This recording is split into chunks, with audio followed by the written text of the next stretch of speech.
आजकल मैं ओपीडी में बहुत सारे पेशेंट को देख रहा हूँ जिनको कभी कोई फेफड़े का बीमारी था ही नहीं।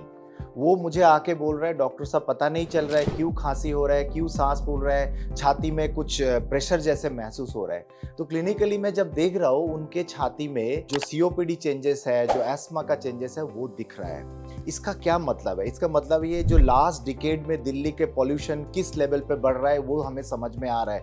दिल्ली का इस बार AQI 500 तक पहुंच गया था, whereas in Bangalore and Mumbai ये 100 से 150 के बीच में है। मे बी वो कोस्टल एरिया है, हवा समुंदर के हवा से वो पॉल्यूशन दूर चले जाते हैं। तो इसके लिए क्या करना है? तो मैं इसमें एक चीज़ जरूर बताना चाहूँगा, जिसको भी सीनियर सिटीजन हो, यंग हो, जब खांसी हो रहा है जो आपको लग रहा है पहले से ज़्यादा बढ़ गया है, इसको सिंपल मामूली खांसी समझ के नज़रअंदाज नहीं करना है। You must meet your doctor who is nearby. Doctor के पास जरूर जाइए। सीओपीडी जो कि दुनिया का चौथी कारण है डेथ होने का, ये काफ़ी हद तक बढ़ते जा रहा है, even if you are non smoker. उसके साथ साथ मैं ये भी कहना चाहूँगा, एक लैंसेट का स्टडी आया है रिसेंटली, जो कि दुनिया का सबसे बड़ा मेडिकल जर्नल है लैंसेट।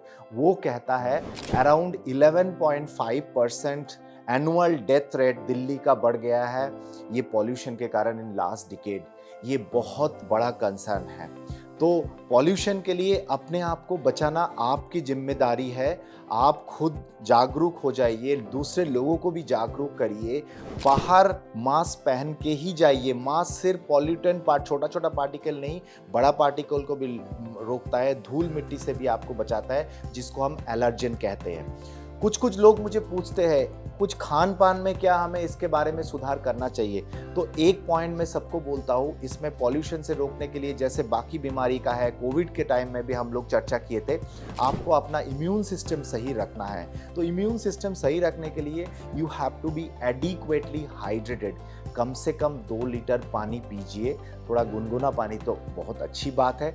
फ्रूट्स ज़्यादा खाइए, जैसे जो साइट्रस फ्रूट बोलते हैं, नींबू हो गया, ऑरेंज हो गया, ये सब फ्रूट्स जरूर रोज खाइए। एक्सरसाइज घर के अंदर ही एक्सरसाइज करिए। एक्सरसाइज सबसे अच्छा इम्यून प्रोटेक्शन है।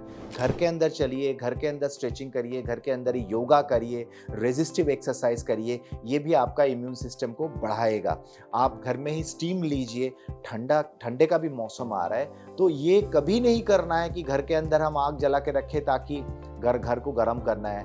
आप जो रूम हीटर होता है वो यूज़ कर सकते हैं, बट अगेन यू सी कि टेम्परेचर बहुत ज़्यादा ना बढ़ जाए। अच्छा, घर के जो विंडो है उसको ज़्यादा से ज़्यादा टाइम तक बंद रखिए, क्योंकि बाहर का जो पार्टिकुलेट मटेरियल वो घर के अंदर ना आ जाए। इसके लिए आपको घर के दरवाज़ा, विंडो, कर्टन सब बंद करके रखना चाहिए ज़्यादा से ज़्यादा टाइम तक।